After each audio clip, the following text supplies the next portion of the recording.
યુવા શક્તિની તાકાત શું છે તે આપણે નેપાળના આંદોલનમાં જોયું છે। ઝેન્ઝી એ ગમે તેવી સરકારને ઉખાડીને ફેંકી દેવાની તાકાત રાખે છે।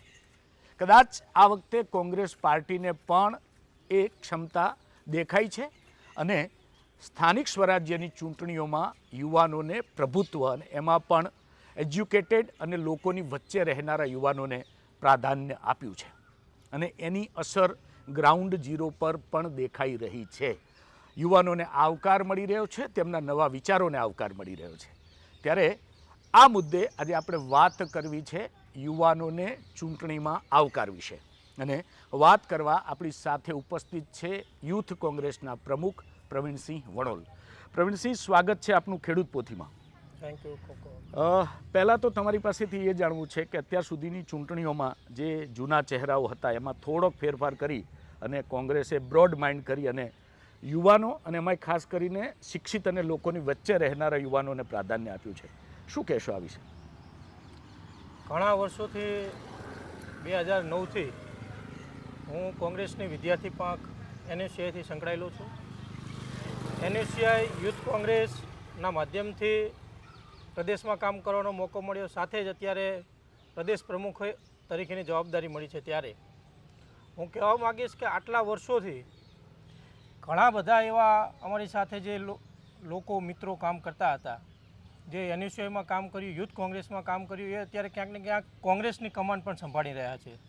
એ ચાહે રાજકોટના પ્રમુખ રાજદીપસિંહ હોય, ભાવનગરના પ્રમુખ લાલભા હોય, બનાસકાંઠાના પ્રમુખ ગુલાબસિંહ હોય, તો આ બધા જે અમારા આવા અનેક જિલ્લાના પ્રમુખો જે NSCI યુથના માધ્યમથી નીકળી અને કોંગ્રેસના પ્રમુખ તરીકેની અત્યારે જવાબદારી નિભાવી રહ્યા છે, ત્યારે ચોક્કસપણે એમને દેખાયું કે જ્યાં જ્યાં NSCI youth Congress cadre base જે યુથ મજબૂત છે એમના વોર્ડમાં, એમના તાલુકાઓમાં, એમના જિલ્લાઓમાં, ત્યાં ત્યાં એમને મોકો મળ્યો છે અને જ્યાં જ્યાં યુથ NSCIના લોકોને ટિકિટ મળી છે અને એમને તક આપવામાં આવી છે, એમાં જે દરેક જે યુવાન સાથી મિત્રો છે એ મજબૂતાઈથી લડશે, તાકાતથી લડશે અને આગામી દિવસોમાં એ રિઝલ્ટમાં પણ દેખાશે।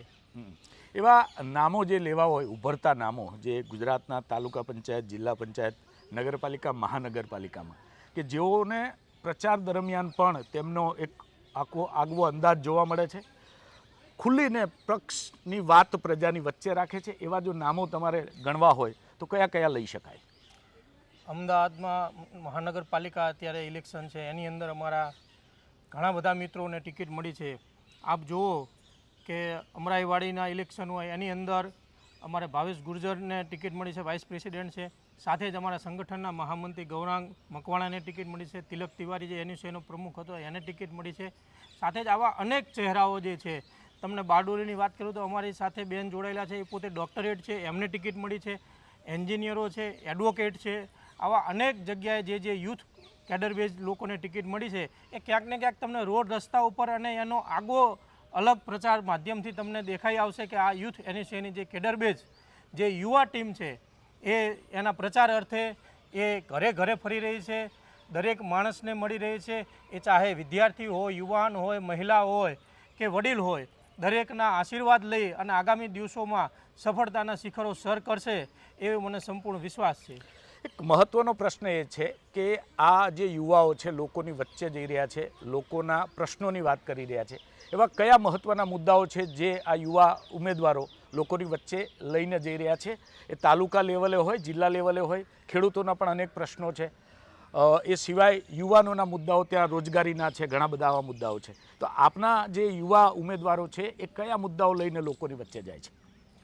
અમારા યુવાન જે સાથી મિત્રો ચૂંટણી લડી રહ્યા છે એ સૌ પ્રથમ તો હું આપને કહેવા માગું છું કે અત્યારે દારૂ ડ્રગ્સનું દૂષણ જે રીતે ગુજરાતમાં વધી રહ્યું છે, દિન પ્રતિદિન આપણે પેપરમાં જોઈએ તો આજે આટલા કિલો ડ્રગ્સ પકડાયું છે, આજે આટલા કરોડનું ડ્રગ્સ પકડાયું છે।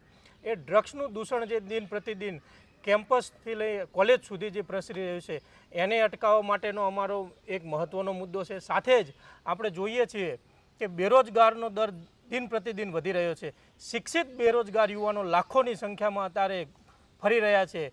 એ પીએચડીની ડિગ્રી પ્રાપ્ત કર્યા પછી પણ એમને જો ક્યાંક ને ક્યાંક પિયુનમાં પણ એ લોકો ફોર્મ ભરતા હોય, એ જ અત્યારે આ ગુજરાતના વિકાસ મોડલ દેખાઈ રહ્યું છે કે દરેક યુવાન શિક્ષિત બેરોજગાર યુવાનોથી લઈ અને દારૂ દ્રગ્સના દૂષણોમાં જે યુવાન સપડાઈ રહ્યો છે એને નાબૂદ કરવા માટેનો એનએસયુઆઈ અને યુથ કોંગ્રેસનો દરેક યુવાન આગામી દિવસોમાં લડત લડશે.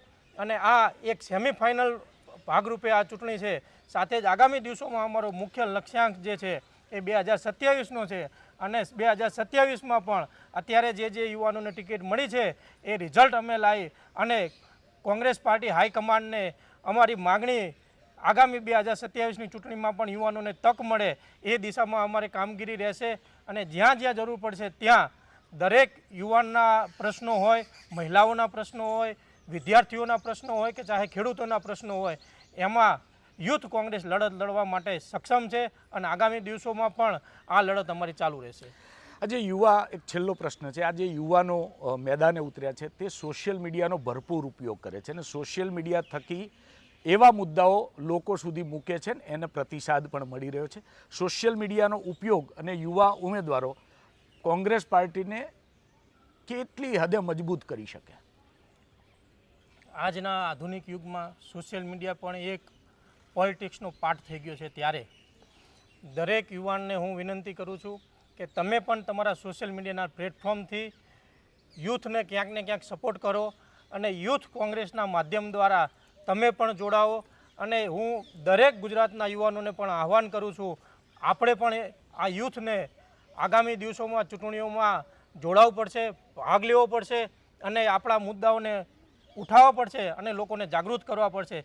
જ્યાં સુધી યુથ નહીં જાગે ત્યાં સુધી બદલાવ નહીં થાય. એટલે હું યુથને પણ એક આહ્વાન કરું છું કે આગામી સમયમાં સોશિયલ મીડિયા માધ્યમ થકી કે પછી રોડ રસ્તાઓ ઉપર સડકથી લઈ સાંસદ સુધી તમને જ્યાં જ્યાં તમને યથાશક્તિ પ્રમાણે તમે આવો અને અમારા આ મુહિમમાં જોડાઓ અને વિદ્યાર્થી અને યુવાનોની લડતમાં અમને સાથ સહકાર આપો.